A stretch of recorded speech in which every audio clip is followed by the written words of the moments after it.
Yes, indeed. Let me give the phone route. 1-800-LOVE 191 1-800-568-3191. Fax number 310-854-4455. I am Adam Carolla. Name of the show's Loveline. He is Dr. Drew. His qualifications, why he's a board-certified physician, addiction medicine specialist. Why am I? No, I mean, his qualifications, why he's a... Well... Yeah. Because I am. No, I know why you are. It's a speech pattern. Let's get with the calls. What the hell did Mike just do with that mic? I don't know. He put two in front of you. What is this? Is this a press conference? Mike, does one of these not work? Sounds like you're kind of standing away from the mic. Oh, is that what it is? Yeah. No, he's going to talk my ear. Before we get to the calls, I want to talk. I did get some email, and I do get some email, and I read it, and I try to answer it, very short spurts, because I'm not a good typist. But here's one for Drew I found particularly interesting. Drew, you want to give that one a crack? I'm just going to start reading it? Yeah. No. You saved this one for me, didn't you? Yeah, well, it was him. Go give it a crack. All right. This is from someone on America Online. It says, Adam and Drew, it may be unusual to receive a question from a colleague, but here goes. I'm a practicing physician in Minneapolis. Well, why are you making me read this? Just read it, Drew. It's a good one. No, it's not. Come on, Drew. Do your job. This is not from somebody. People want to know now. Go ahead. You can read it. It's not from somebody that works in my profession. You go ahead. You didn't let me read this before the show. Did you have this thing? All right. Drew is, he doesn't have all those degrees for a reason. I tried to pull a fast one on Drew. I had somebody, Jimmy the sports guy from the morning show, put this over on the email about 8:30 tonight. It may be unusual for you to receive questions from colleagues, but here goes. The fax reads, or the email reads, I'm a practicing physician from Minneapolis. My wife and I frequently engage in anal sex. There's nothing I enjoy more than being penetrated and penetrating her back there. My wife has even started to call me Dr. Booty. Anyway, it goes on for some more crap. I was trying to fool the wily Drew into reading that so we could put it on a cart. No. No. I wasn't even thinking that far ahead. Oh, you are so shifty. I at least know when something's bogus. You are clearly. You are so crafty. Why? A doctor couldn't have an anal fetish? Please. Well, it was a brilliant plan. Foiled again. Paul. Yeah, that's me. Hey, you're on Loveline. Hello. Hey. Hey. What can we do for you? Yeah, I was just wondering if you had any advice about this situation I'm in. My girlfriend and I, we've been going out about a year now, and we started having sex last summer, and we had sex about 4 months, and then in August, her mom found out that we were having sex, and she just did everything in her power to make that not happen, and she succeeded. Yeah, what'd she do? Well, she basically just made a lot of threats and said, I don't want you guys having sex. You're too young. And how old is she? She's 16. And you're 18. And I'm 18. Yeah. And how did she stop you again? I'm going to try to understand this. Super glue, I think. She made a bunch of threats. One of which was she said she'd make Anna. That's her name. She would make Anna go live with her dad in North Carolina. Mm-hmm. And Yeah. When does she want her to have sex? She says 18, but I think that's just because she doesn't have any power by then. Yeah. I imagine when Anna turns 18, it'll shift up to 20, and then at 20 it'll become 42. Yeah. So what do you want? Well, basically, we're thinking about maybe confronting her and kind of bringing up this issue again, but we're afraid that it might have some negative consequences. Like what?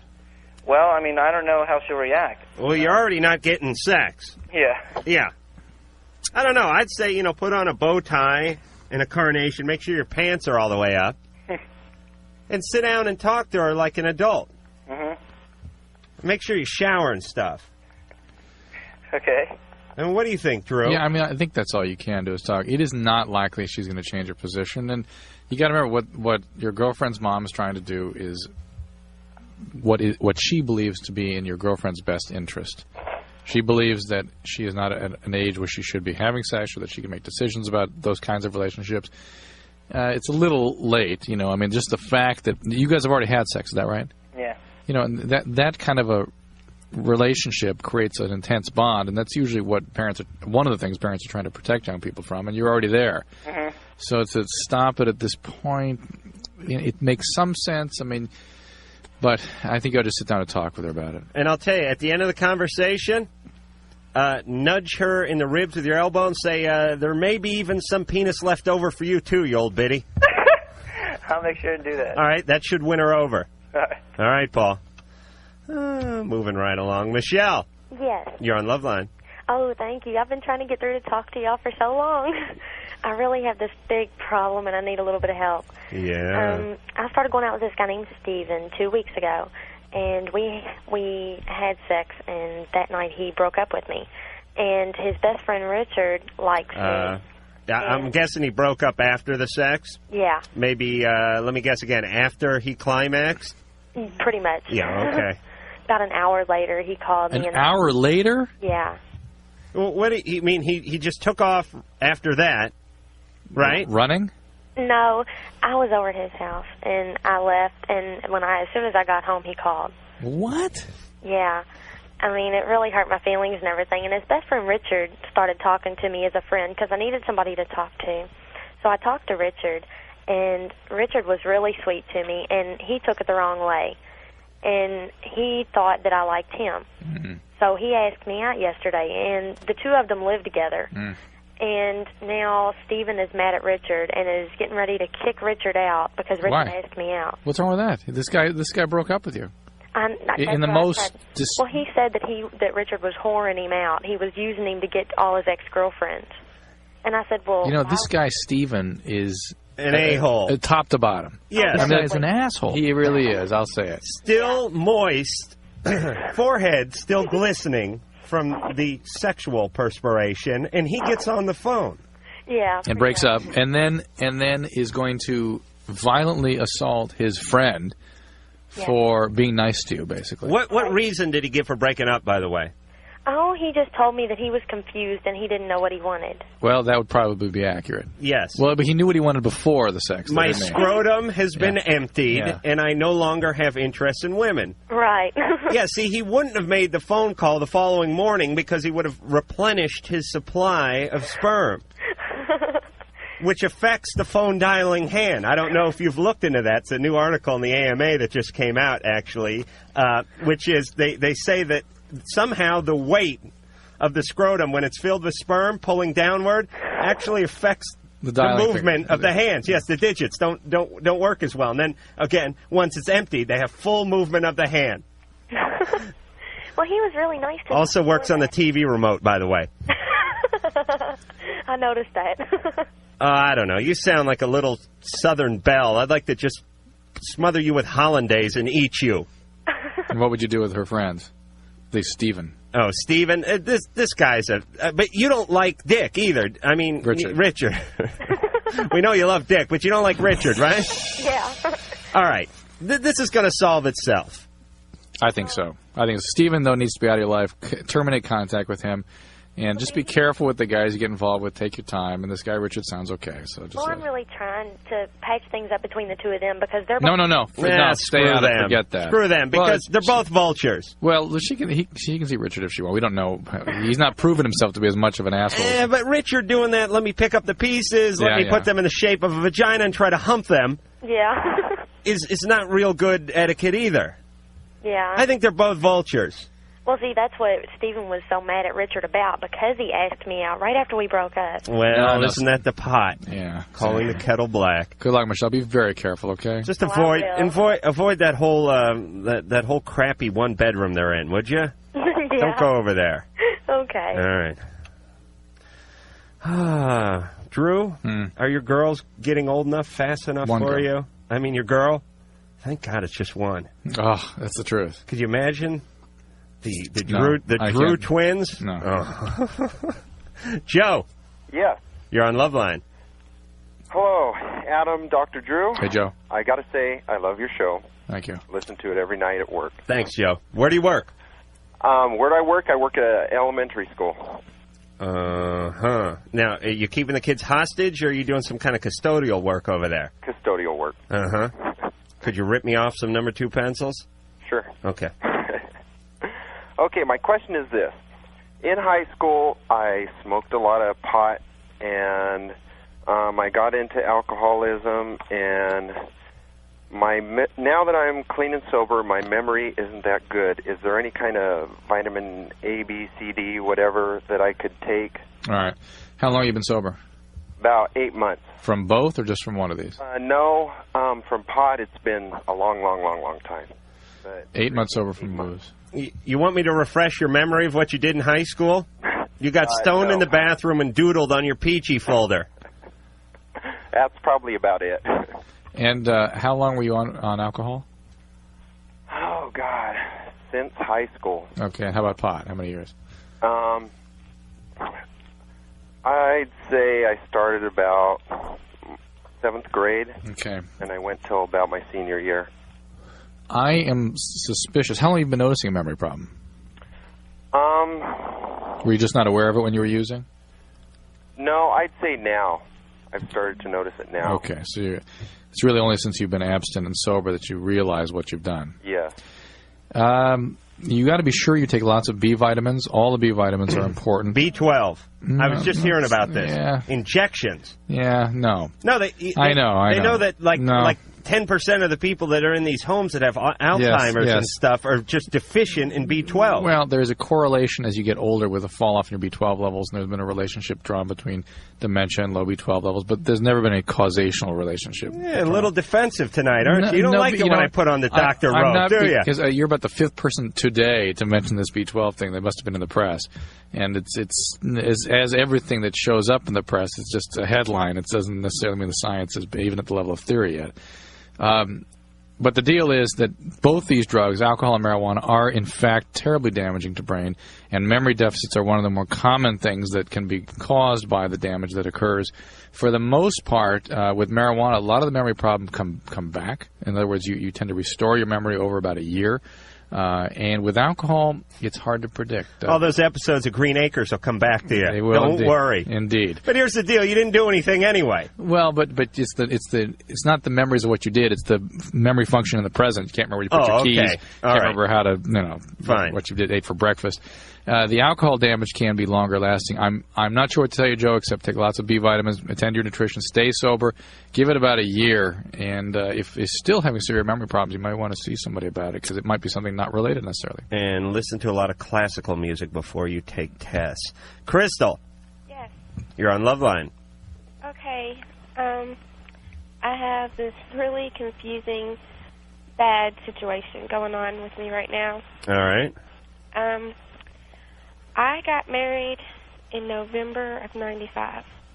And how old are you? I'm 17. My mom signed for me.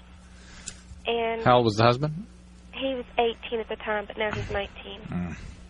Uh-huh. So you were 16 when you got married? No, I was 17, and he was 18, but now he's 19. Okay. What's the deal? We separated after 2 months because we had very bad problems, and what were those problems? He was very, very controlling, and he pulled a knife out on me. So he was not controlling, he was abusive. Yeah. Was he violent beyond that, in other episodes than just that single one? Yeah, it happened a lot, but that was the final thing. All right, so it was abusive and violent. Were you pregnant? No. Why did you get married? Because I thought I was in love. But I started seeing this guy that I worked with, and we started seeing each other, and we started having sex. While you were still married? Yes, but we were separated. And, well, then an ex-boyfriend comes in town that I went out with 3 years ago, but we stayed in touch. Uh-huh. I'm smelling the Etch-a-Sketch, by the way, Crystal. But keep going. And, well, I've wanted him for a long time, and he finally gave in to me. But I was still going out with Troy, and I'm still married. Troy's? All right. So you're married, but you're separated. Yes. Troy is the sap you're dating from work. Right. And then, what's the name of the new old guy? Tony. Tony is the guy you have had your eye on for quite some time, and now he's coming to the fold. Right. Well, I broke up with my boyfriend because I felt bad for cheating on him. You broke up with Troy Yes. because you cheated on him with Tony? Yeah. And you're married? Yes. And now, I don't care. Crystal, how were you abused when you were growing up? How was I abused? Physically, emotionally? Well, I got in trouble a lot. Starting at what age? Oh, gosh. Ever since I was little. And what kind of punishment did you get? I got grounded or spanked. Were you beaten ever? No, not beaten. Where's your dad? Where? He's around. Yeah. How was he to you? I don't know. He wasn't really there. Wasn't He around. was around, Absent. but he wasn't. You know, he lived there, but he was always at work or asleep or something. Let me just hold on for 1 second and give a quick message out for budding dads out there. Hey, dads, be present. Yeah, dads who either are emotionally unavailable or are in any way abusive Or to their kids. physically unavailable, meaning they leave. Crystal's behavior is the sort of exemplary outcome. Start buying the stripper outfit right now. If you're not going to be there emotionally, if you're going to leave physically, if you're going to be abusive, By the pasties. buy the pasties, buy the tassels. At least get them a head start on their new career. That's the least you could do before you leave. Sorry, Crystal, go ahead. Or the rig, if there's a biological background of alcoholism there. Okay. Yes, buy the still. Yeah. Go ahead. The guy I was seeing from work came over and brought a couple guys over to try to beat up Tony. No, I And Tony's can't. crippled. He's crippled. He's got a broken ankle. And he brought guys over here to beat him up. And then now he's spreading rumors about me at work. All right, Crystal. Trying to get back with me. Crystal, what city are you in? Louisville, Louisville. Kentucky. Kentucky. Louisville. Oh, Louisville, Kentucky. Uh-huh. Well, I've taken a lot of heat of what I've said about Kentucky lately. Apparently, I was 180 degrees off on that one. Crystal, you need to move out here to L.A. and write scripts for soap operas. This is ridiculous. Oh, gosh. Mike, do we have the Etch-a-Sketch? Crystal, Yes. that is me shaking the Etch-a-Sketch of your life. Tony has fallen and become no more. Tony is gone. The ex-husband is gone. The cripple's gone. They're all gone. You need to chill out. You need to get a little space. You need to understand that whatever direction you go to in the current frame of mind that you're in is going to be the wrong direction. Do you know what I'm saying? Your compass is spinning out of control like you're in the devil's triangle. Don't make a move for a while. Just lay low. Stay away from guys and just sort of find yourself a little bit. That's my problem. I can do that, but I just... You can do it for a weekend, but I'm talking about a couple of months. Many months. But I don't... Who are you, Tonto, all of a sudden? I don't want to. I like having Crystal, them around. it's not good. Crystal, we know you don't want to, but we've established that anything you want is bad. Unless it's like water or something. I'll give you water. You know what I mean? You automatically make pretty bad choices right now, and you need to get a little time and distance out of relationships to be able to gain some objectivity, so hopefully you make some better choices. And she may need more than just that, frankly, right? Yeah, it's like, well, I mean, what it is like someone got a map that's totally off. It's like the world is flat on their map, Right. on their globe. Right. And they're following it. Right. They're out on the road, man, and they're following that thing verbatim. Mm-hmm. But the map was drawn many years ago by a guy like a retarded Magellan. You know what I'm saying? Right. Yeah. You got to crumple the map up and throw it away. You got to just chill out. Or maybe use it as a blueprint for a real map. Wipe your ass with it is what I'm saying, and wait and get your bearings straight before you go out and seek more things, because rest assured, whatever direction you're going, it's going to be the wrong one. Brian. Yeah. You're on Loveline. Yeah, I had a question for Dr. Drew about something called a Kleinfeld test or Kleinfelder test. I love that show. Kleinfelters. Kleinfelter. Why? I don't know exactly what it measures.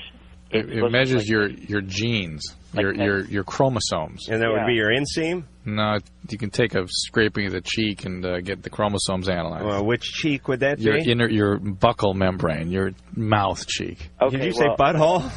My mother wanted me to take this. Why? So I could get fixed, could take medication or something to see if it's genetic or not. What is? I'm gay. Klinefelter's has nothing to do with being gay. Nothing. Well, that's what this person told her. So she. No, Brian, please. I mean, if you're gay, you can get that sample off the end of your partner's penis. Yeah. I've never had sex. Well, Brian, I am really sorry for you that you have to deal with this kind of. I already went to Exodus in Junction. That didn't work. So. Exodus. Or Exodus is ex-gay ministry thing. Do you want to be not gay? Well, I mean, I'd rather not if I could help it. What do you mean? But you can't help it, can you? Well, not so far I haven't. You can't help it. I mean, every teenager who discovers they're gay doesn't want to be gay. Well, some of them suppress it so much that they go out and get married and ruin some other people's lives. It's like I wish I know I am, but I'm Brian. an Eagle Scout and youth leader at church. Right, Brian, wait a minute. But wait, being gay doesn't mean you can't be an Eagle Scout. Oh, yes, it does. No, you can be Eagle Scout. I thought they had a whole court thing with being gay and being involved with that. What? Yes. You can't be in Scouts. Oh, you're kidding. That's why they asked me to leave politely. I mean, I wasn't put on the central computer list or anything. I did not know that. That's crazy. Yes, they drop you down to Squirrel Scout and they toss you right out of there. Drew, wait a minute. Brian, this is fascinating because I got to learn all about this Exodus stuff, but we got to go to a break, so we're going to put you on hold. Okay, fine. I mean, I just... Brian, hold on. We're putting you on hold. We're going to work out this whole thing because this is going to be a good one, and we'll be back. Hi, this is Andy Bell. And that was Mr. Vincent Clark from Eurasia. You're listening to Loveline. Well, we're back. Let me get the phone number out. 1-800-LOVE-191. The fax number, 310-854-4455. I'm Adam Carolla. He's Dr. Drew. The show's Loveline. Oh, and you're clairvoyant, Drew. When we left off, we were talking to Brian, who was calling because he was gay, and his mother was trying to cure him. Brian? Trying to exorcise this from him. Well, no, she wants me to take this test to see, genetics or something, and then they're going to give me some kind of hormone or some kind of medicine or something. No, they're not going to do that, because that has nothing to do with why you're gay. Well, that's what the doctor anyways. Brian, let me promise you that has nothing to do with it, okay? Okay, well... What about the hypothalamus? Well, there may be some anatomic uniqueness to your brain that predisposes to becoming homosexual. The people debate all the time whether or not this is a biological predisposition or environmental issues. It's like any human behavior. It's probably a combination of both. Can the bad mustache and crew cuts sort of set things off, Drew? Like you said, it was the turtleneck. Oh, the turtleneck, too. Yeah, I really should be administering the gay test. But that's a different story. Brian? Tell us about this Exodus. Well, I just went to... My mom wanted me to go to a meeting, and my dad said it would be a good idea, too. Now, what is this meeting? They just go... They don't know I went. I told them I didn't really want to go, so I just went out of curiosity once. And explain how it works. Well, they sort of sit around and they pray, and they talk about, how to overcome your feelings and stuff. Oh. What, any kind of feelings? Yeah, that kind. Wow. So, you could have a craving... A big church thing. Right. Wow. Huh? But you could want to overcome your feelings for heroin or for chocolate. I guess. I don't know, but it's like my friends say, love the sinner and hate the sin type. So that's what they most of my friends say that, The ones who know I'm gay anyway. Right. I mean, when I came out of the closet, it's like I lost half my friends because of that. Well, it's hard enough to recognize that you're gay when you're a teenager. Plus, you have to suffer the pressures, slings and arrows, indeed, that are put upon you by your peers. I mean, gay males have the highest percentage of completed suicide of any young person. It is extremely uncomfortable, unpleasant. You, I'm sure, would love to be exorcised and not to be gay. But the worst thing that would happen is you suppress it, you go out and marry somebody and ruin a whole bunch of people's lives because you can't be what you're not. Now, the only thing I can maybe shed this isn't even shedding light on it. But tell about that experience you had in high school. No, the only thing I can share with you is that in talking to, in this environment, talking to a lot of young gay people, a real significant percentage had childhood sexual abuse by males. Did you ever have anything like that? No. That's a pretty common thing, and if that had happened to you, certainly you could get treatment to help you deal with that, but that wouldn't still not make you not gay. I'm sorry for you that your parents don't accept you. Maybe they will. I mean, you sound pretty good shape in spite of all the pressure you're under. Well, I mean, I've never had a boyfriend ever. I mean, I had like a one-night stand once, but I mean, it's so hard to meet guys and stuff. How old were you when you had the one-night stand? That was like last August. How old was the priest? I was 19. Okay. Listen, Brian, here's what I would say to you, and we say to almost everybody, which is, do not, oh, man with this voice,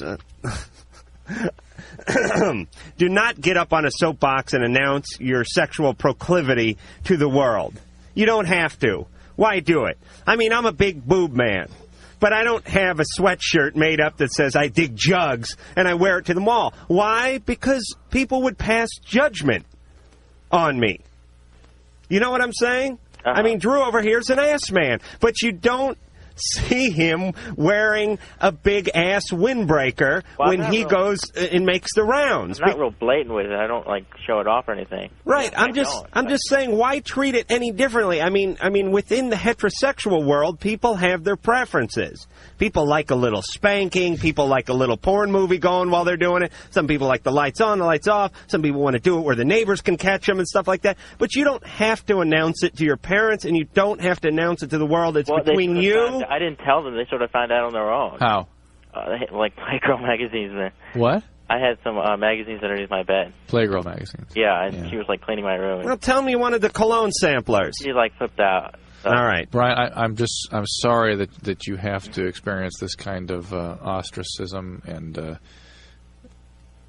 it really must be terribly unpleasant for you. Your peers are coming down on you and leaving you. Your parents won't accept you, and they want you to change. Hopefully they will begin to accept you for who you are. Please don't think it's going to change. Accept yourself for who you are. There really are not effective ways to change this orientation. It is who you are, and the more you learn to deal with it and accept it and to go ahead and have a productive life, you're going to be fine. You couldn't have a faith healer, for instance, yell like, gay spirits, come out! Marcus. Yeah. You're on Loveline. Wow. All right. I've been trying to get through to you guys for like, I don't know, like 2 months, and I'm glad I finally got through. Hi, Dr. Drew. Hi, Adam. Hey, Marcus. Hey, Marcus. You guys' show is great. I listened to it ever since I first heard it a couple months ago. All right. It's enough history, Marcus. What's going on? Well, you see, I have this problem getting used by girls. Yeah, it's got to be rough. Well, I don't know. It's okay. About a month ago, it's happened 6 times in the last month, I'd say now.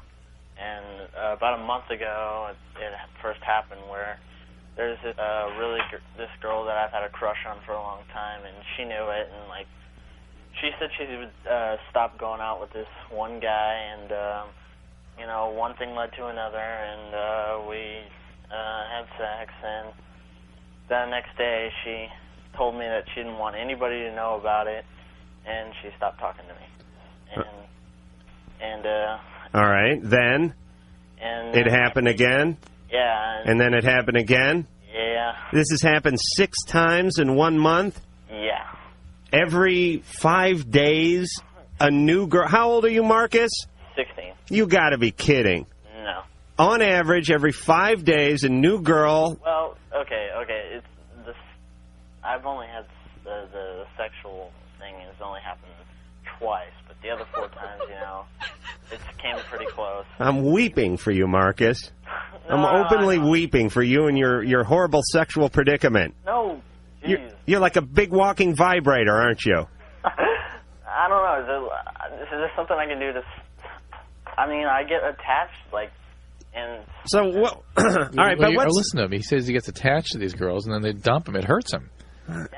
I know, Adam, you can't... It's hard for you to imagine that somebody would have an attachment in a relationship like this. Oh, please, but Drew. This guy's having this, and then the relationships are terminated. That's uncomfortable. Okay, all right. Well, let's get to the problem. Are you a good-looking guy? Imagine you are. Yeah, and I didn't get noticed until just, this year, Right. And you started getting some kind of, pubic hair, or you got a tattoo or something, and now the chicks are all over you, right? Yeah, sort of, I guess you could say. Okay, but you're not a real sharp guy? Well, I am, but it's I don't. So why are they doing this? Why are they humiliated? They don't want you to tell their friends, right? I'm a social outcast, you could say. I mean, why? I have my own little group of people that I hang out with that's not part of the mainstream. Why? What is your group about? Well, we're just not like the kind of preppies or whatever. You know, we don't believe in like the whole like put on the like the mask. How would you qualify? What do you mean? I mean, what would you call it? What characterizes your friends? Well, we don't like go like super out of our What way. do you like? I understand what you don't like. What do you like? Well, we just like to be who we are and not like try to put on this phony act that we're like someone that we're not. We're not punk. We're not hard rock. We're not. Yeah, let me tell you something, Marcus. Pretending like you're something that you're not is a kind of form of BS too, by the way. But let's get down to your problem. Well, don't give in to them physically so quickly. I've never thought I'd say this, but to a teenage guy. But hold out. Well, I don't know. It just seems like I'm walking around with a sign on my back that says "Use me" or something. I mean, I'm sort of buying this. Well, I think it's real stupid. But I'm having difficulty in the sympathy department here, just because, not my fault, it's my rearing. It's the society I grew up in. Yeah, right. I've been force-fed all this bizarre sexual ritualistic stuff in a male-dominated world, and that's what I'm spewing forth. So I can't be blamed. But the point is, Marcus, is you have to find just like we would tell a girl. Right. If you were a 16-year-old girl who was having this problem with boys, we'd say you need to pick your men a little better. And not have sex with them. And not have be sex careful, with them. Get to know them. Marcus, you need to pick your women a little better. And I not have sex with them? It's probably a lot more complicated than we can even offer him on the radio. But he probably does kind of want to be part of that group, and that's kind of a way he's getting drawn into it, and then he gets attached to it, and then it's taken away Well, from I don't him know what the again. initiation is for getting into Marcus's group, but I would like to join. The one where you have sex every other day and then are just discarded so that you may go plant your seed elsewhere. And we'll be back.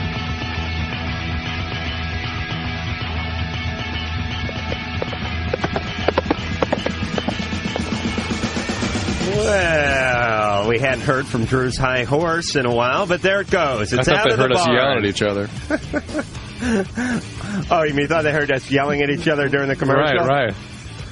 Let's just get something straight. Drew and I love each other in way more than an emotional way, but in a physical way, and we have a profound respect for each other, but doesn't mean we always agree. Right. Okay.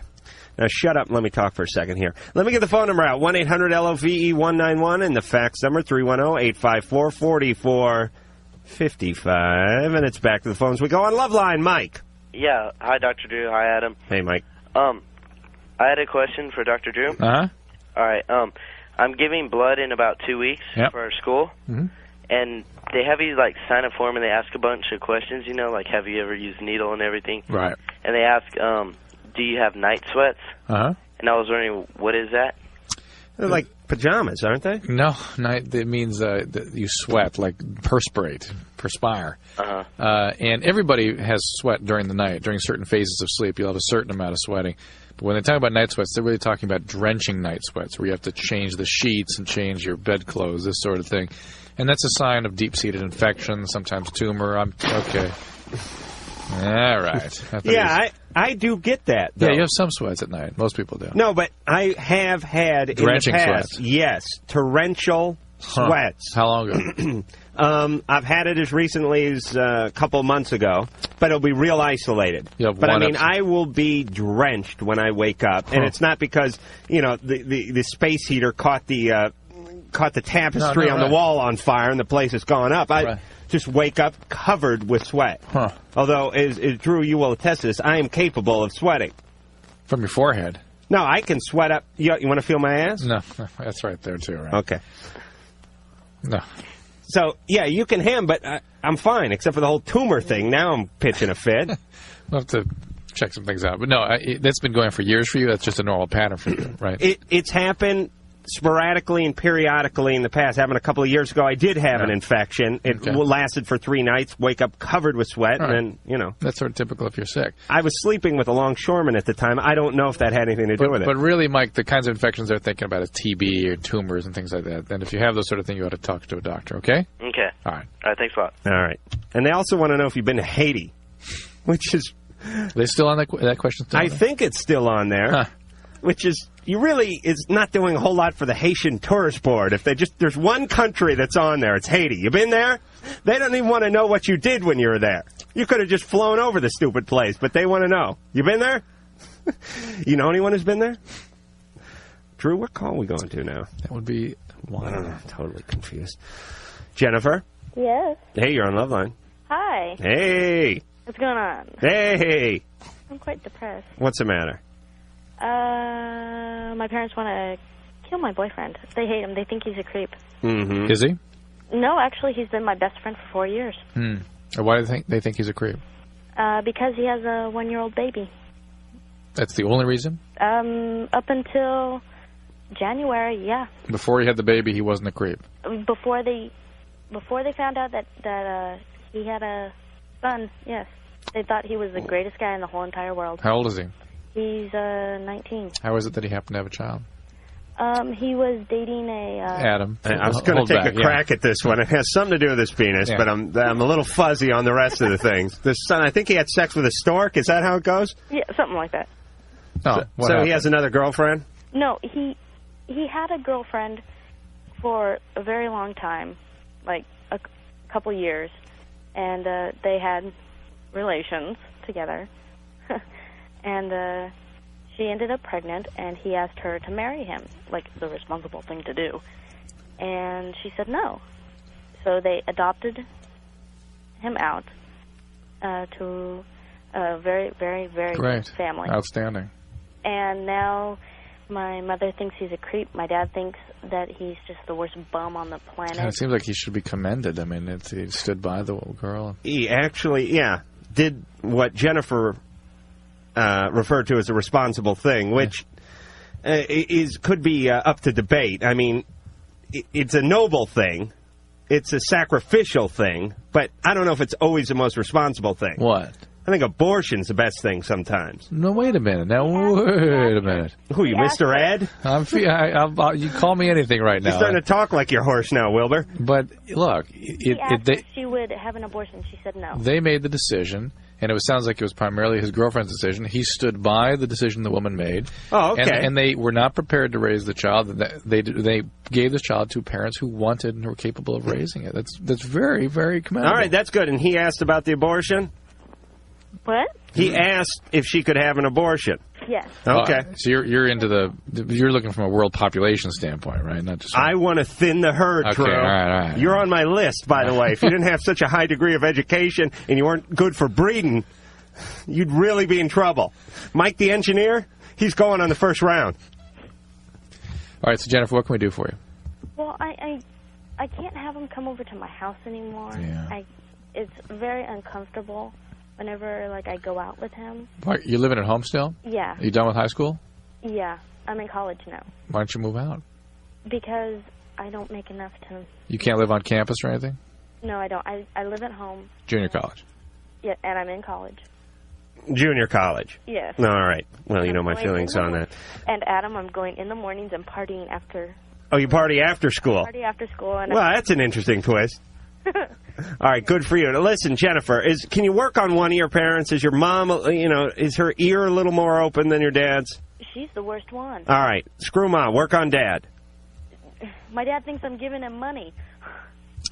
I think, Jennifer, you're 19. You've got to do what you got to do. If you want to maintain a relationship with this guy, and you have to live with your parents, you've got to respect their wishes, but you can maintain the relationship. Just it's going to be a hassle and work around it. You know, I've just thought of it. I have another invention. We're in a service-oriented society now, aren't we? Yes. This would be a service industry. Mm-hmm. You know they have those, like, credit repair places? Mm-mm. Yeah, what do you mean you don't know? What does that mean? You don't know what credit repair is? They'll repair your house for credit? No, you're jacking me around, aren't you? All right, listen, you get a couple of, you get a bankruptcy, you let a credit card go over too long, and you get your credit screwed up. Right. Your TRW screwed up. Right. So you go to these credit repair places, and they tell you what to do to fix your credit. Right.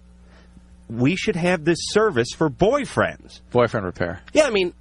half the calls we get is some woman complaining her boyfriend's the greatest guy in the world, or teenage boyfriend's great, but mom and dad hate. Right. What do you need to do to get the parents to accept the boyfriend? Right, but take him and clean him up somehow. Right. Give him like a haircut and a makeover, write him out a resume, feed him a few lines, and send him over to the parents' house bearing, like a pot roast. This is just an idea, Drew. They're not all winners. Run by Henry Higgins. You don't know what credit repair is? Yeah, I do. All right. Gerald. Hi. Hey. Hey. Hey. Questions directed toward Dr. Drew. Yeah. I was recently diagnosed with Bell's palsy. We can hear it in your voice. Yeah. I'm having a hard time. I bet. Speech impediment. And just imagine you'd been to the dentist and he numbed your entire half of your mouth and then try to speak. Oh, really? Yeah. Yeah. And the answers my doctors are giving, it's pretty vague about what the recovery time is and what he can do. Well, that's because there's no hard, concrete answer to that question. Bell's palsy is usually, we believe, caused by a viral infection in the facial nerve, the nerve that comes out right here by your parotid gland and innervates half your face. So half his face is paralyzed. Say cheek, Drew. Cheek? Your cheek. Cheek, what did I say? You just put your hand on your cheek. Parotid gland, I said. Yeah, but that's your cheek. Drew's pointing to his cheek, everybody. All right. And it's probably, come on. Oh, there it goes. Well, come on. 20 times a night. Speak English. The fact is, it's probably caused by some swelling of the nerve as it comes out of the skull here by your cheek. Mm-hmm. And it cuts it off. And it has to grow back. Grows back about a quarter to a half an inch a month. And it takes all that time to come on back down to your lip. It takes a few months. So it takes a few months? Yeah. Oh, so, you got to cover about 4 inches. Some of it can be, there are cases where it reverses much more quickly if it's just, swollen and the swelling goes back down and the blood supply is restored and some of the nerve comes back real quickly. So they can't say definitely it's going to come back. Right. And about 5%, if I've got my data right, don't come back. Don't come back. Now, usually they reduce that risk by putting you on cortisone or prednisone. Right, that's what they have me on right now. Yeah, and it has to be in pretty high doses, too. And on prednisone, the risks are nominal of it being permanent. All right. How do you feel about acupuncture for alternative medicine? He don't make any money off that, so I'm guessing he's not going to be for it. Acupuncture is great for pain control, but it doesn't do anything for this, I'm afraid. Okay. All right. What about numbing the other side and sort of evening things out? I don't think so. You couldn't take like a tennis shoe and smack yourself in the opposite cheek to just sort of get some symmetry? I'd rather have half my face working than none of it. Okay. All right. Thanks a lot, guys. I have to ask. You understand? Oh, yeah. Oh, that's horrible. Can you imagine if that happened to me? Yeah, it'd be terrible. There'd be a celebration in the streets. Christina. Yeah. You're on Loveline. Hi. I have a question for Dr. Drew. Yes, ma'am. I was wondering, I'm 5'4", 120 pounds, and I'm almost 16. I really want to be a runway model. And I've heard about this experimental shot that they give to dwarfs, to make them grow taller. And my grandma says they don't do it in America, but they might do it in Europe. And I was wondering if it's really worth the trip, and whether I should go and try and get it done. I don't know what shot you're talking about, but for the most part, you are genetically programmed to be as tall as you're going to be, for the most part. Hold on, Mom. The risk being that if you stimulate the growth plates of your bone to grow more, they sometimes close earlier, and you end up shorter than you would have been in the long run. Mm-hmm. Okay? Christina? Yeah?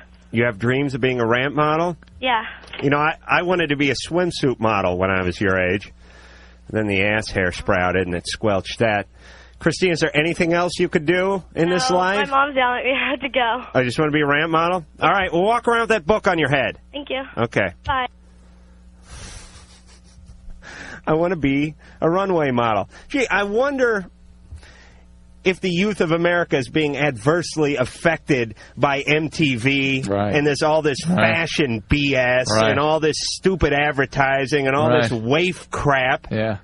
Isn't that interesting? The girl's 16. She wants to be a runway model. And she feels totally inadequate and worthless if she can't achieve that. Yeah, she's going to go to Sweden to have her Achilles tendons clipped so she can squeeze another 3/8 of height so she has a better chance of getting hooked on some drugs and walking up and down a ramp later on. Isn't that something? And let me tell you something about these ramp models. They're all ugly. Well, not all of them. But I mean, they're weird looking. You've seen the ones on these Calvin Klein commercials? It's kind of striking. The ads in the magazines? They got these emaciated little skinny little screwballs up there.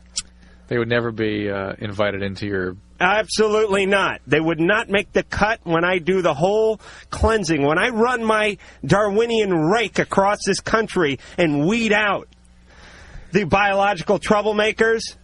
We're just having one city, right? They would not make. They would be right in the dumpster. I'm going to make a huge hefty bag and drag everyone out to the curb. Ich bin ein Loveliner, and we'll be back.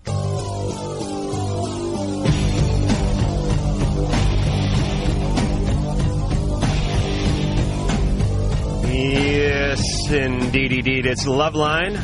I'm Adam Carolla. He is Dr. Drew.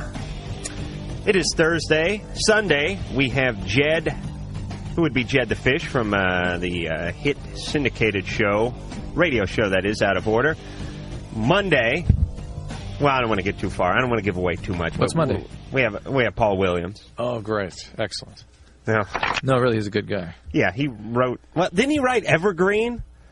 I think that's Don't right. make me start singing it. I think that's right. Yeah. I think we're really... Phantom of the Paradise was his famous sort of cult film. Did you see that? Yeah, I did, actually. Just an old-fashioned love. I guess Three Dog Night did that song, but he sold his soul for rock and roll. He was also in some of those Smokey and the Bandit movies. Is that right? Too. He played like the little guy in Pat McCormick, the world's biggest... Engineer Mike, what? Cannonball Run? Oh, yeah. He's got quite a resume. And we'll be back in 10. All right. Well, we're back here on Loveline. Phone number 1-800-LOVE-191. Fax number 310-854-4455. I'm Adam Carolla. He's Dr. Drew. And she's Brandy. Hi. Hi. I just want to ask a question. 7.5 months ago, I got pregnant by my boyfriend.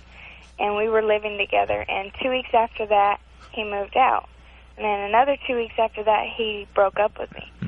And we were fighting for about 4 months because I was heartbroken because he wouldn't give me a reason why he broke up with me. And in January, end of January, we got back together.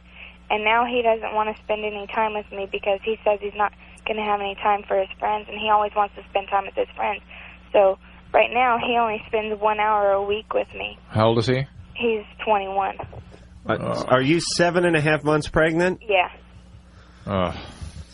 And he wants to go drink with all of his friends and go out with his friends all the time. And I cry almost every night to him, and I just can't get through to him. He thinks I'm just trying to change the person that he is. Which wouldn't be an entirely bad idea. Right. Change him from the scumbag that he is. Hey, you're an alcoholic dickhead. Nothing wrong with a little change there. I mean, but he just thinks I'm trying to run his life, and I don't want him to have any time for his friends, which I don't mind him spending time with his friends. I just wish he would spend more time than just an hour a week with me. What are his intentions? Oh, well, yeah, as soon as you get rid of the kid and you're ready for sex again, I'm sure he'll spend at least another hour a week with you. Well, he tells me that he's going to wait until when I have the baby. That way he'll be spending all the time with me. But I want him to spend time with me now because I don't want to feel like the only reason he's coming around is just because of the baby. Oh, no, wait a minute, Brandy. I see. He's storing his love. Right. Like a chipmunk. He's socking his love away, and he's getting it built up. So it's like one big love ball. That will last the rest of his life. And then it's going to roll right back on in after you have the kid. Well, that makes sense. But what I don't get is, though, because before we broke up, he asked me to marry him, and then all of a sudden he wanted to spend all the time with me, and now he just doesn't want. I don't know. My suspicion is you will be so thankful of the day you decided not to marry him or it caused him not to marry you. Oh, I won't marry him now. I mean, this guy, Adam sort of phrased it poetically. I think what you called him was quite accurate. Dickhead? Alcoholic dickhead. Oh, alcoholic dickhead. Yes, he's an ADH. Brandy? Yeah. You're not in the greatest of all positions right now. We'll be real frank about it. But certainly many a woman has been in your position and has gone on to do quite fine. I mean, like Suzanne Summers. She wasn't she 17, 18 when she was pregnant, Right, had her that's first right. kid? That's right. And I think maybe like Lonnie Anderson went that route. I mean, you could end up being blonde and having tremendous boobs. Well, I already have that. Okay, well, that's a pregnancy thing, but... No, I had that before, so that has nothing to do with that. that's why you got pregnant in the first place. Brandy, listen, all I'm saying is it's going to be kind of a tough road to hoe ahead of you, but it's going to be a little easier to hoe without this alcoholic dickhead. Okay? So let's just write this guy off. You're young, you got a good head on your shoulders, you're going to have a beautiful baby, and you can take it from there. And like I said, it's not going to be easy, but it will get easier, and you got your whole life ahead of you. I think you'll be thankful this guy's as far out of your life as possible. People need to be jailed for this type of activity. That's true. That's true. Unless I do it. Jason. Hello. Hey, Adam. Hey, Drew. Jason. Okay, I'm like 18 now, and about 4 years ago I started doing LSD, okay? Uh-huh. I used to take, like, on Fridays or, like, one night a week, I used to take, like, 7 hits at a time. And this is, like, a 4 time a week thing. Wow. Who are you, Timothy Leary? 7 hits at a time? Yeah. Starting at 14? Yeah, starting about 14. Wow. How can you do... I did half. I'm only one time I've done acid, I did half. Because I was scared I would, you know, the way my mind works, like, I'm on the edge anyway, and I thought I would freak. So I only freaked a little bit. Yeah. But 7 hits? Yeah, well, I started, like with 4, and it just worked my way. I worked my way up. I've only treated a couple patients with that kind of habit, and when the habit ended, they had difficulty doing things like tying their shoes. One guy kept putting his pants on backwards. No, I haven't gotten that Wasn't those little kids from that rap group, was he? No. Because they wear their clothes backwards. No. Okay, I stopped like 6 weeks ago, but now, like that, I don't do it. Like, this started about the last time I did it. If I, like, jar my back or I get, like, adrenaline, and then when I should be experiencing, like, an endorphin, like, you know, the endorphins, my body tingles, like, my leg, like the feeling that your leg gets when it falls asleep. Yeah, you're going to get all kinds of neurologic symptoms for a long time. Forever, really. Forever? And I'm sure you still see trailers after fast-moving objects. Only when I'm tired or some things like Bring It On. Okay, well, that's actually better, encouraging. But that's a sign that your brain has been damaged and altered by the chemicals. Yeah, but, Jason, wait a minute. Drew. Your phone's going out? Your heart monitor? No, that's my phone going out. All right, Jason. Yeah? Don't psych yourself out. I mean, if you're going to be weird, at least let it be from the drug abuse, and don't pull a mental... Don't dry hump your own brain by thinking you're crazier than you actually are because you took these drugs and you end up playing games on yourself. You know what I mean? Yeah, I mean, we all forget things once in a while. We all do stupid things. We all walk around with our sunglasses on our head and spend a half hour looking around the house with the sunglasses. The only difference is I don't chalk it up to acid. Yeah, but what's going to happen with Jason, within the next 10 years, he's going to start having severe mood problems. That's just highly characteristic of this syndrome. I'm saying, but you saying that, Drew, is going to make him have no. He's going to forget that he did a lot of acid, and all of a sudden he's going to wonder why he's profoundly depressed and anxious and having all kinds of funny symptoms. And I've seen some devastation. I mean, it's so commonly from this sort of thing you can't even imagine. Well, 7 hits. Well, it's any 14. any LSD exposure before the age of 15, and it's sort of my take on things. Any more than about 20 or 30 hits of acid, any one single very large hit is highly correlated with lifelong mood problems. Christian. Yeah, hey. Hey, you're on Loveline. Hey, what's up? Hey, I got some questions for Drew. Yeah. Yeah. Anyway, about piercings. Yeah. Yeah, I have, like, a lot of allergies and stuff. Yeah? I want to know if there was any weird, like, anesthetic or something that they use to numb the parts of your body that you get pierced that could make an allergic reaction or something. I don't think they numb anything. I think they just take the spear out and go. Oh, really? We one night here had a penis piercing done on the air. And, boy, that imagery. Thanks for drawing that up. Yeah, it was terrible to see that. Stuff. I mean, they take out a big spear and just start going after you. Yeah. I've seen it done before, but... Yeah, like one of those Tarzan movies. Yeah. Christian, listen. I'm not a piercing expert, as you may know, but here's my take. If you're not going to use any anesthesia for the penis... I don't plan on getting my dong pierced. Okay, but if you don't use it there, you're not using it anywhere. Right. If there was a time... A place. and a place to use the anesthetic, it would be on one's Johnson. And if you're not going to numb the junk, then don't even think about the lip, the nose, or the ear, because that ain't happening.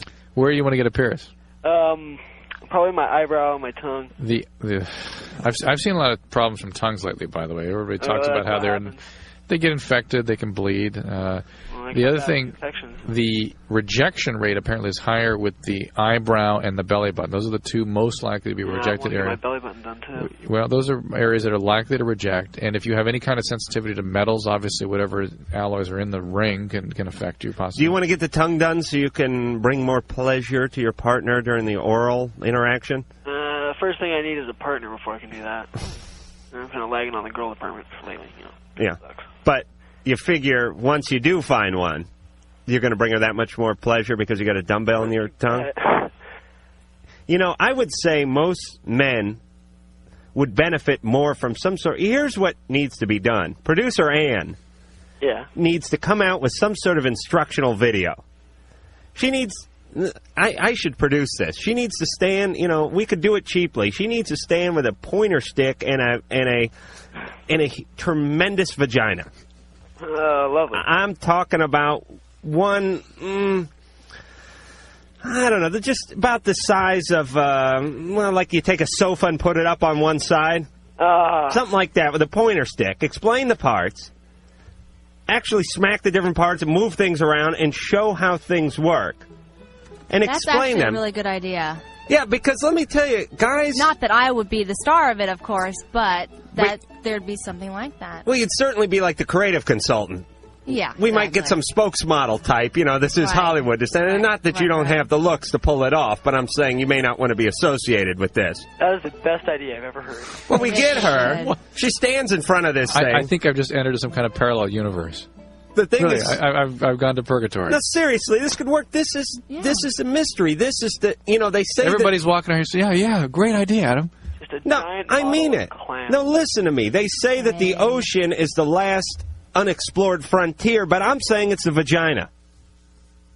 I'm saying many a man has attempted it's trial and error. You know what I mean? Oh, yeah, definitely. These guys, they hear it from their buddies who don't. It's the blind leading the blind down there. Right. It's a very complicated thing down there. Many parts, am I right? Very many parts. You ever go to like the dealership and go to the auto parts counter and they put that thing up on the schematic of like an automatic transmission? Yeah. Even more complicated than that. Do you understand? There's O-rings, there's hydraulic hoses, there's all kinds of stuff going on down there. Ann sits in front of there. She's got the pointer stick. She explained what works and what doesn't. We put a little classical music behind it. At the end, I come running through the other side and do like some sort of Chinese acrobat, turn like a back over flip or something and say like a quick PSA about venereal disease or something so we can get it out there in the market and sell it as something that it's not. And I think we all make some money. Christian, is there anything else we can do for you? Just one quick question.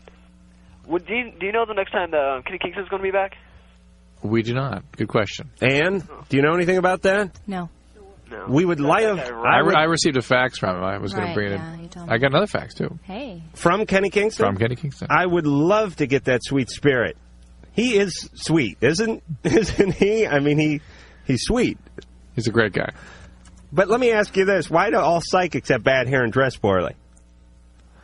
We had that one guy once that wears that Brillo thing on his head. Who is that guy? Gary Spivey. Spivey. Yes. You've seen him? No. It looks like he's wearing a white, a Brillo pad that's been spray painted white. I have a Brillo head, Drew. No. It makes you look like long flowing hair. Oh, really? Yeah. Makes me look like Tom Petty? Right. Well, Kenny, if you're listening, actually, you don't have to be listening. Just go ahead and I don't know if you're psychic for no money or not, but I would imagine it's something you can't turn off. So just go ahead and pick this up through the airwaves. I don't imagine he needs a radio to hear the message that we'd like to have him on the show.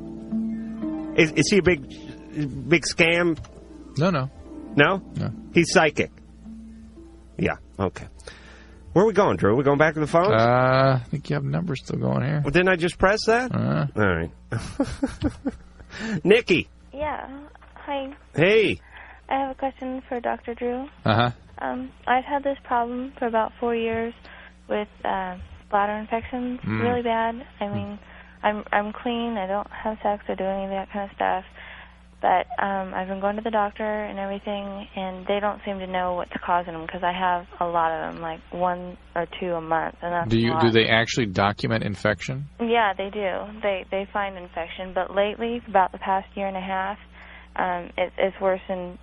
It worsened a lot. What kind of doctor are you seeing? A urologist. First, I was with my pediatrician, and she sent me to a urologist. And the urologist has done cystoscopies and all that stuff? Yeah, I've done a cystoscopy. I've had to go into I went to the hospital one time, and they checked the little valve and all that kind of stuff, did the dye. Nikki, now what? Well, now it's gotten bad to where I have pain every time I urinate. Wow. All that kind of stuff. I've passed some major blood clots for a while, and my urologist keeps saying, oh, it's just worse bacteria, you know, we'll hit you harder with some more antibiotics. And I'm getting scared because I know that, you know, recurrent infections can lead to major problems in the future, and I'm kind of tired of the pain, too. Well, as long as they're limited to your bladder, you're usually in pretty decent shape. The problem is they can ascend up into the kidney, and then you get trouble. I have back pain. Yeah, well, if the bladder refers pain back to the back, you might want to get another consultation with somebody else, go to an academic center or something to see if they I was going to ask you about just some things I've read about. I haven't found too much stuff on this one thing, interstitial cystitis. Right. Well, interstitial cystitis, though, you don't typically find bacteria in the urine. Yeah, see, that's the thing, is... you don't have bacteria in the urine. Sometimes they find it when it's really major bad. Right, so you're not really having infection each time. Now, having chronic bladder pain like this is a very common thing. Yeah. And sometimes it is interstitial cystitis, but usually they'll see that on the cystoscopy. That's what he said. But one thing I read that about this group that works on interstitial cystitis, they said that you have to have a biopsy done in order to make sure that it is. That is reassuring, certainly, and they can do silver nitrate infusions and all kinds of stuff. But when somebody gets in a situation where they're having recurrent chronic bladder pain, it is a very difficult, frustrating problem. Yeah, it's awful. Yeah, it's not an uncommon problem either. But I would say, go to an academic center where they treat lots of people with problems like this. There's multiple. This is a place where acupuncture and things like that, alternative kinds of interventions, are very, very useful.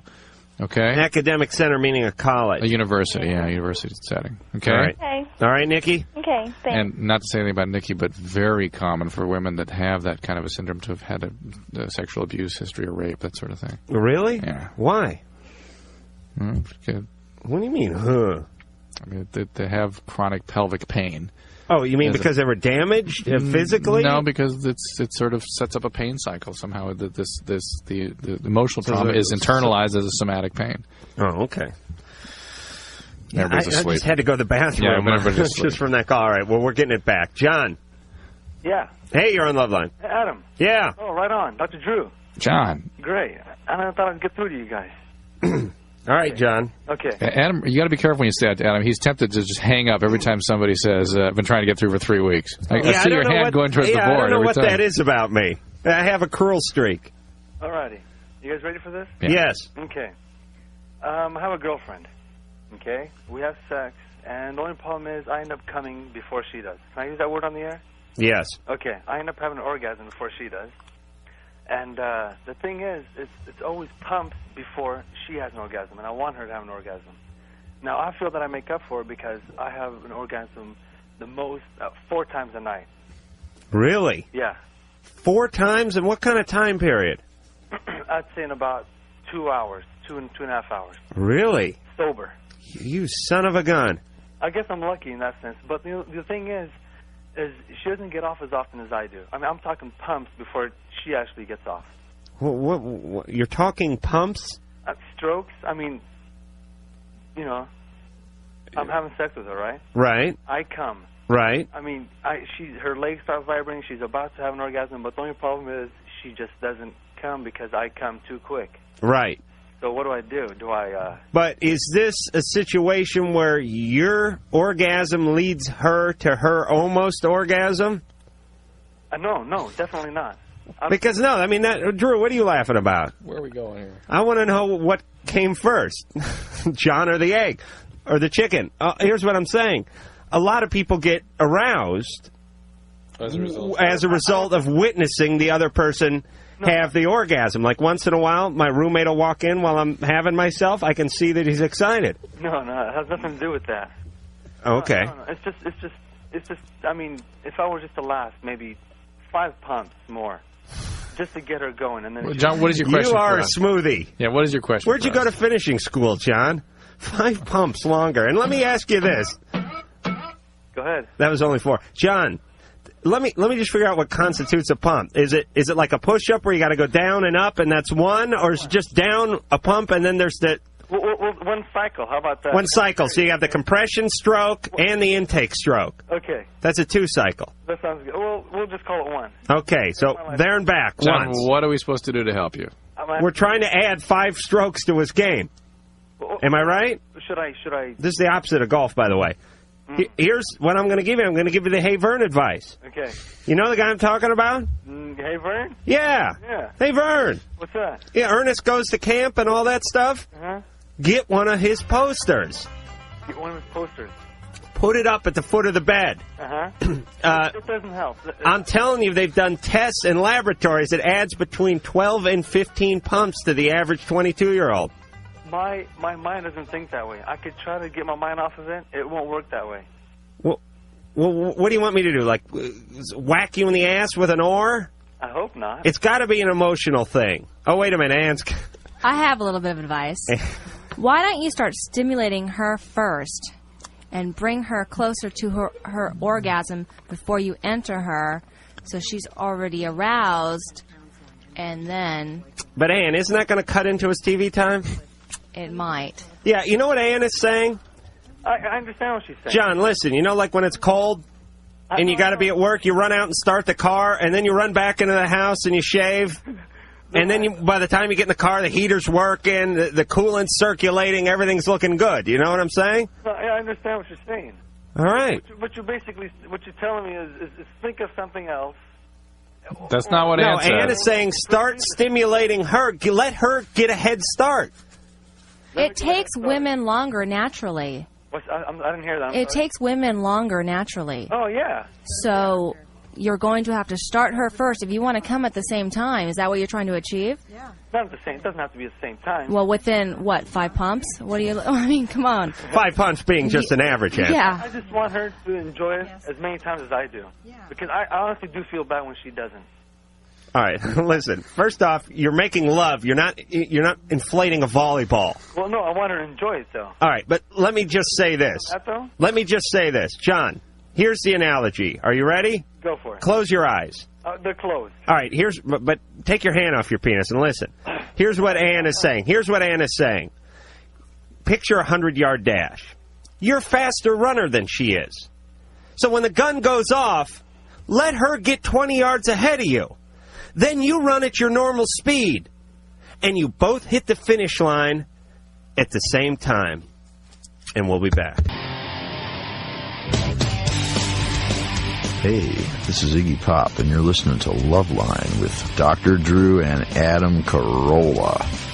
Yeah. Let me give the phone number, 1-800-LOVE-191. And the fax number, 310-854-4455. And it's back to the phones we go. Jenny. Hey. Hi, Drew. Hi, Adam. Hey, Jenny. Hey. Okay, this is my problem. I'm 23, and I got married when I was like 17, and I had a baby, and my husband cheated on me, so... Did you say you got married? 17. Okay. Yeah. And so my husband cheated on me because I wasn't like, I didn't really like having sex anymore after I had my son. Right. So, I'm like a total devoted wife. But last weekend, I met this guy that I knew from a while ago, and I had sex with him. And now he's like totally opposite from my husband, and now all I want is this guy, and I'm not attracted to my husband. Uh-huh. And this guy caused you not to be attracted to your husband? Well, I guess I've never had an orgasm in my life. Mm-hmm. Okay. And My husband doesn't go down on me, and I think I'd really enjoy that. Mm-hmm.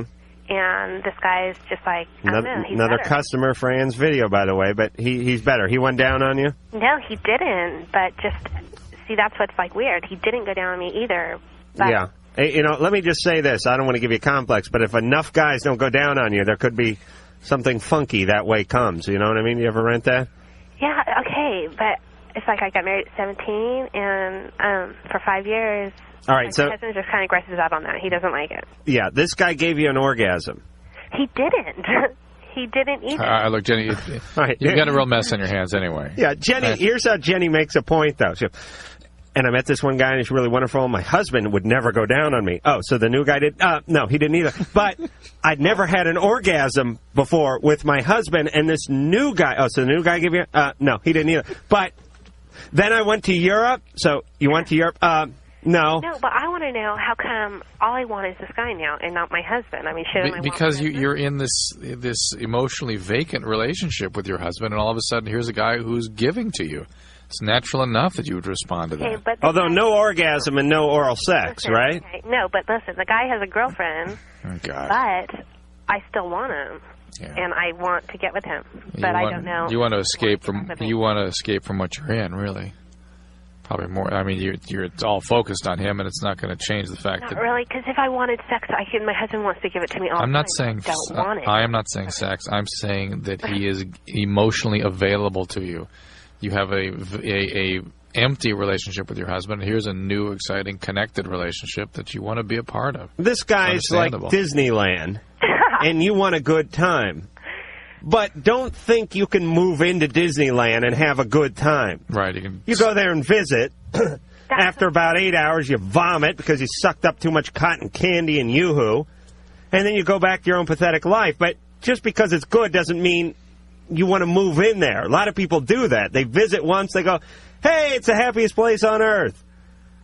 But but you can't live there. Right. Right. That's exactly what I mean. I don't want to, like, have this guy forever because I'm sure he wouldn't want me forever because he has a girlfriend. But I want to know, like, is there something wrong with me that I don't have an orgasm? Just in general, you mean? Yeah. I mean, if my husband can't give me one and this guy didn't give me one, but I still want this guy, that's okay. Okay, that's like a different problem, Well, I guess. first off, your husband is devoted to you and your orgasms as I am to astronomy, which, if anyone knows me, is nothing. I know there's like Uriah's Heap and a few other things up there, but that's... Everyone's looking at me cross-eyed. There's some guy's suspenders. I don't even know what's going on. The point is this guy's not paying enough attention to you. I mean, you're married to the guy, for Christ's sake. He's never gone down on you. You think he'd do it once out of curiosity. Okay, that's what I asked. I even asked this guy because I'm like, I could ask this guy anything. I'm like that type of person.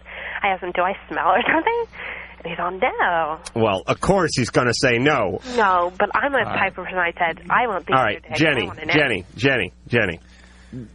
All right, everything's coming apart here, and in so many different directions, we don't even know which direction to go in first. You've got a kid. Stay committed to maintaining a family on the behalf of your child. Get some marital counseling. See if you can work out the relationship with your husband. You know, you don't hate your husband. You just got something's wrong there. You're disconnected in some way, and you have all these physical needs that you can't express to him. On behalf of your child, make your marriage work. You know what you can do, ladies? Lie in the bed and put like a trail of like ginger snaps going to your private parts there. And if the guy's stupid enough, he'll follow it along like a dog and eventually get there. Wendy. Oh, hi. Hey, you're on. Hi, Adam. Hey. I have it's not really a problem, it's just mainly like a decision that I have to make. All right. I'm kind of nervous, so bear with me. All right. I was married for about 3 years. I was pregnant when I got married. I have a 2-year-old boy, and I left my husband in September. Ever since then, he's been going through all the phases, you know, like the phases of a divorced man. Right. First there's denial, then there's anger, then there's acceptance, and there's grieving. I'll do anything for you, you know. Right. Well, right now he's in the I'll do anything for you. That's nice. That's one of the shorter phases, though, I've found. Anyways, and the other problem I have is my family they're not his favorite person. Mm-hmm.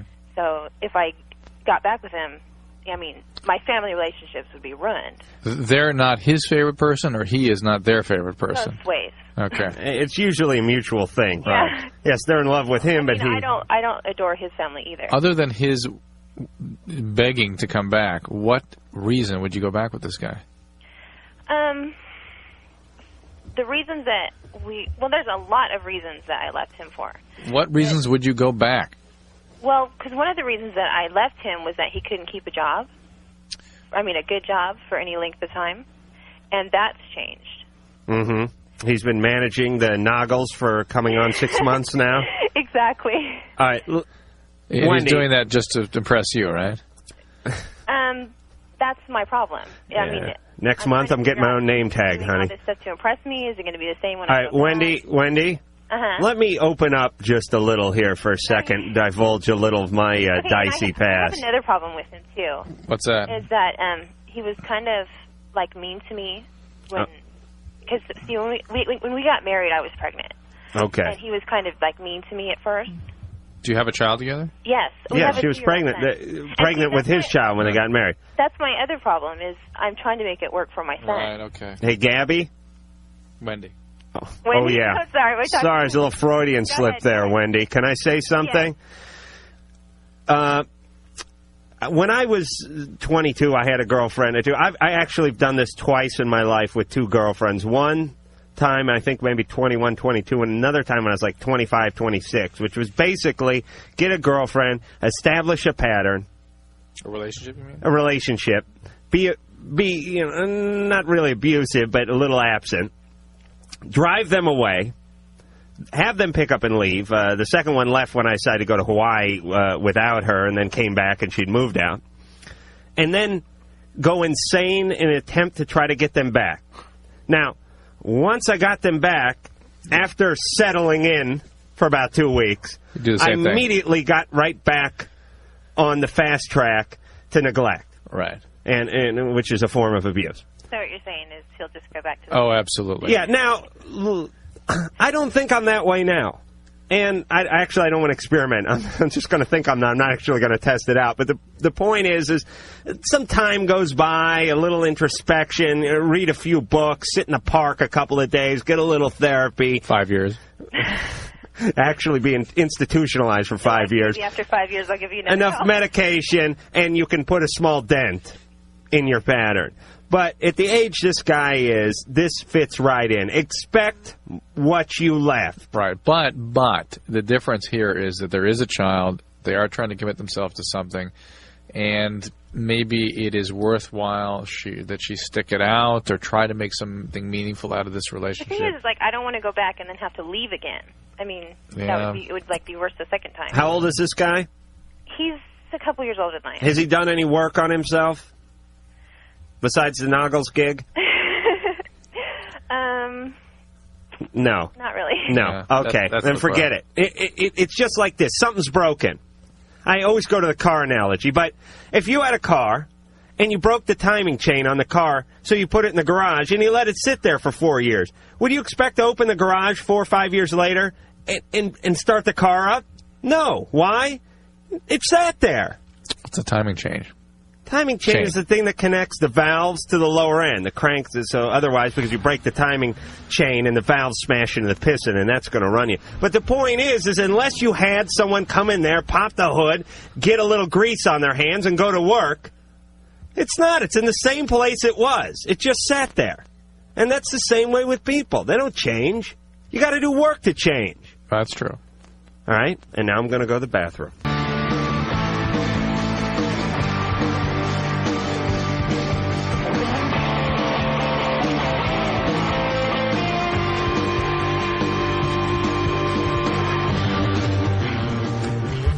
Loveline. That is the name of the show. Our mission here at Loveline, suck up a lot of coffee, go to the bathroom 8 times, get the hell out of here. Phone number at Loveline, 1-800-LOVE-191. Fax number 310-854-4455. Occasionally we get email, legitimate email, like the one Drew's about to read. Drew. Here's a guy, Pete, who says he's a T6 paraplegic. And he wants to report the use of an injectable drug that's now available. He injects directly into his penis, And it says I get hard for about 2 hours. They tell me not to use too much of the drug because an erection of more than 3 hours can cause blood clots, so I'm very careful. I just mostly want you to tell all the ladies, especially in the St. Paul area, that guys in wheelchairs can have sex, and if they like it on top, I am the man for them. And not only can you have sex in a wheelchair, but you could actually get a rolling start at sex. But it is interesting now that the sort of injectable treatment for male erectile dysfunction is quite evolved. I mean, guys can inject stuff directly into the penis that'll make it hard and stay hard for a couple hours. And it's not the papaverine and the stuff they used to use. These are now prostaglandin drugs, which are very, very safe. Right. They used to use a form of epoxy resin, I understand. Except for you had to, snap it over a table in order to get it back in your underwear. Oh, Drew's pointing like a chimp. That means something important's happening. Jason? Hello? You're on Loveline. Hey, what's up? Now I like the rolling thing you had going there with the wheelchair guy. Ah, thank you, Jason. A connoisseur of highbrow comedy. That's very good. I wanted to make a comment about that girl that called about, I think it was about 4 callers earlier, Brandy. Right. Where she's pregnant and, 7.5 months pregnant, boyfriend's a dickhead. Right. Well, my wife, let me see, in September, we were kind of in the same situation.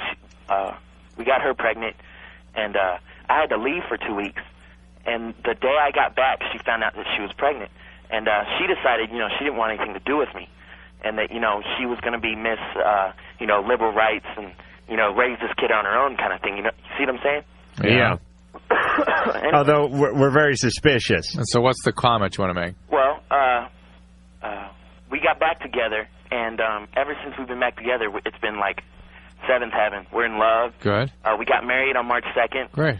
And everything is just awesome. Congratulations. It's just really killer. And what I wanted to make a comment to that girl is that, she's still listening, that things do get better. You just got to work with this guy. You know what I mean? Yeah, but this guy may be... Did you see the movie Old Yeller? Did you ever see the movie Old Yeller? There comes a certain point when you just have to take the dog out behind the barn and put a bullet in it. Okay. You know what I'm saying? Yeah. It's not workable. Well, see, I was in the exact same situation her boyfriend was, that just I was going out constantly, partying every single time I had off, going out, getting plastered beyond belief. And she would find out about these things, like me getting totally screwed up. That guy's problem wasn't so much that he was abusing excessively. It was that he would only be around her at most an hour a week. Well, yeah, that's what she said, but, okay, I believe that, though.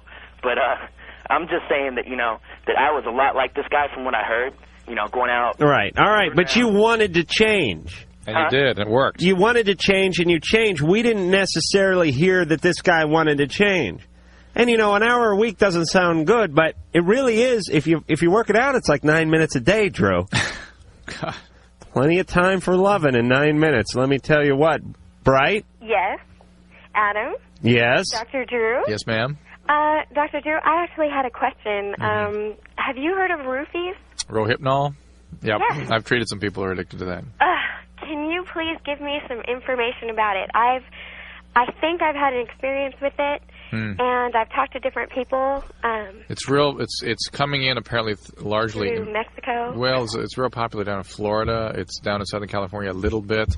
Roofies, wasn't that a musical about a bunch of gay-hearted young roofers set in turn of the century England? Absolutely. What? Oh, and I was thinking of Newsies. All right, I'm sorry. Go ahead. I've heard that different symptoms can happen. Well, it's basically in the category of benzodiazepine, so it's a Valium-like derivative. It tends to have somewhat more euphoric effects, some amnestic effects, very sedating. People like to use it for flying. It's readily available in Europe, and it's highly, profoundly addictive for people who have that biological predilection. Isn't it what's being considered the date rape drug? Well, in that you forget what you've done and you're very drowsy and you're kind of euphoric. Yeah, it's sort of the perfect drug for that because you don't remember what's happened. You're sedated. But I have never seen anybody do anything like that with it, and I've treated a couple of roofie addicts, and they're usually opiate addicts, in fact, that I've dealt with. Oh, from what I've heard is that I saw a couple of television specials, and they were bringing it across the border from Mexico, and they could get a 3-month supply because it's supposed to be, like a sedative or something. Right. So what's people the are going over there with prescriptions, getting them filled. No. They don't have prescriptions over there. You just buy over the counter. You just walk in. There had something to do with prescriptions there. You just walk in and buy it. I didn't have the sound up at the time. I must have been watching a porn movie or something and then neglected to go ahead and turn the sound back up on the set. But the point is all right, go ahead, Bright. I'm sorry for cutting you off. Well, what I last heard was that Clinton now recognized it as a date rape drug and is now considering it a felony. And my experiences with it, and when I've gone to I had a bad experience on New Year's, and I think I might have gotten slipped the drug. And when I talk to different people, I can tell them symptoms, and they're like, oh, yeah, that just sounds like it, but I don't know if anybody really knows. What are the symptoms? Let's see. I was in and out of consciousness. Mm-hmm. My arms couldn't move for a while. They were, like, glued at my sides, throwing up violently. I had 2 drinks, or actually like a drink and a half. But I don't experience blackouts when I drink. I never have. So this is really kind of... Right. There's no telling what they gave you. Yeah. There's no telling what they gave you. Could have been an opiate. Could have been ecstasy. Could have been a lot of different... nachos. Who knows? No, it was probably something. She was throwing up. But opiates can make you throw up. Ecstasy can make you throw up. I mean, to say it's roofies, I don't know. But somebody gave you something. It was bad. But has this drug's been around for a little while? In Europe, in this country, just kind of getting. In fact, they were considering it for approval for use in this country. It wasn't until all this bad press came out. You know what they call this drug in France? The date drug. Okay, I started laughing after that. It was so stinking. Listen, though. Yeah, I'm listening. This is like the new hot thing. This is like freeway shootings. Right. This is pit bull attacks. Right. This is date rape drug. This will blow over quickly. Boy, but that just sounds great, doesn't it? Hey, it's a date rape drug. Next on Hard Copy. Right, exactly. As the date rape drug, yes, it will not. But people are going to be addicted to this drug. It's a very profoundly addictive drug. But if it was called a library drug... It wouldn't be on Hard Copy. It wouldn't make the news. Alan. How you doing tonight, Adam? Good. Dr. Drew? Alan? Your voice sounds different on the air, Adam. Or on the phone than on the air. But anyway, my problem is this. Wait, how often do we rap on the phone? Not often, but you seem to have less credibility over the phone, but I won't get into that. You said 3 words to him so far. You're not the guy at the gay sex line, are you? No. Okay. But let me get to the problem. The problem is this. Wait a minute. What are you talking about? Drew, do you know what he's talking about? I think he means now, as he's speaking to you, it's different than hearing you on the radio. Oh, I see. The quality of your voice. Oh, okay. You sound more authoritative on the radio. Oh, why, thank you, Alan. But anyway, no, this has nothing to do with gay anything. I'm 33. I met a girl in Europe last summer. She's 19. And I plan to bring her here for a 2-3 month stay. And I'm really close to my family. We do a lot of things together. We're going to be vacationing together. And I'm getting a lot of static because she's so much younger than me. Mm-hmm. I'm getting the, is she legal kind of, those kinds of things. And, she's a mature woman. She's 19 years old. Right. And hair in her armpits, for Christ's sake. No, things have changed. Oh, they have? Yeah. Well, what about downstairs? Yes, like I said, she has developed. Okay. Yeah. Well, I'm just saying the Europeans, they have a whole different approach to grooming. Well, actually, they don't. It's a non-approach, really. It's a more passive approach. But anyway, Alan. Well, you know what they do now? They put ads in the glamour magazines with razors alongside of the underarm deodorant ads. It's sort of to get people working that way. To kind of get them thinking in that, I see. It'd be like me putting the talc ads next to the underwear ads. Alan, what can we do for you? What is your question? Basically, how do I, deal with the family in regards to this? How old is your mom? My mom's 72, but she's the... Oh, man, just wait it out. How old's your dad? My father's not living. It's like my brothers. It's my male friend. Oh, okay. All right. They're the ones giving me all the static, and we spend a lot of time together, and we're going to be doing a lot of things as a family together this summer. Right. You mean mom, brothers, friends. Exactly. When you're going to have this visitor. Yeah, and there's just a lot of stuff going on. Here's what I would guess on this one, Alan. When people hear a number, oftentimes that's as far as they go. But let me put that number in context. She graduated from high school less than a year ago. But the Europeans, Drew, they're so European. Do you know what I'm saying? There's a whole different, it's like a whole different thing over there. It's like practically like a different country. They have different ways. First off, the kids are all drinking wine and getting loaded before they're 13. You know what I'm saying? Yeah. They're taking in the cinema and the opera, and they're very cultured. Yeah. Do you know what I'm saying? All right, listen, Alan. I bet if they put a face behind the number, it would be a different story. Possibly. So you want them to get to know her. Exactly. No, but that's what Adam wants to. That's what I'd actually like to get to know her too, Alan. But she shows up, she's mature, she's lovely, she's refined, she doesn't smell, she's not too hairy, and everybody warms up to her. Exactly. It's not that they don't like her, they don't like the position. The concept. Once they can put a name and a face and a smell, not necessarily a bad smell, behind the concept, I think they'll warm up. We'll see. All right, Alan? Thanks. All right? Good luck. And we'll be back.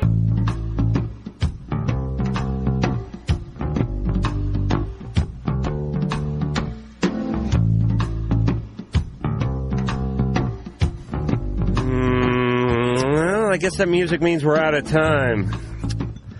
But not quite. Drew? You want to read the email? You want to do the ritualistic email reading? Yes. Yeah, now, let's sell it. LUV191 on America Online, LUV191, and the address, if you'd like to write to us, it's Loveline, P.O. Box 4345. That's 4345, Hollywood, California, 90078. What'd you do, have a Quaalude during the break? It's late. But Drew, you're all right. I want to slow enough that they can hear you. Yeah, I guess you're right. I guess it's right. Yeah, when people leave stuff on your phone machine, you ever get those people do that? They know their phone number so well, and they call you up and they go, "Yeah, I'd like you to call me back at 310-854-4445."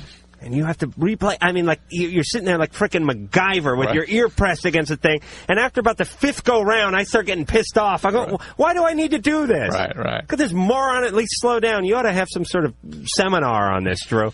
Anyway, I'd like to thank the lovely Sam for doing a great job on the phones tonight. I would like to thank the beautiful and vivacious Sherry for doing an always great job on the phone. I would like to thank the lovely Ann, producer, for shaping the show in her own image, much like Jesus Christ. I would like to thank the One Nut Wonder Mike for doing another stellar job behind the board, something that I certainly couldn't do. I would like to thank Dr. Drew for coming in here with all his infinite wisdom and sharing. He leaves a little piece of himself in the studio each evening, just like Mike left a little piece of his testicles in the doctor's office a couple months ago. I would like to thank myself for doing an adequate job. I would like to thank you for listening. Join us again on Sunday. Mahalo. So that's it then. The opinions expressed on Loveline by Adam Carolla, Dr. Drew, or anyone are not necessarily ours. Be happy. Be happy. Happy, happy, happy. Loveline's producer is Ann Wilkins. Thank you.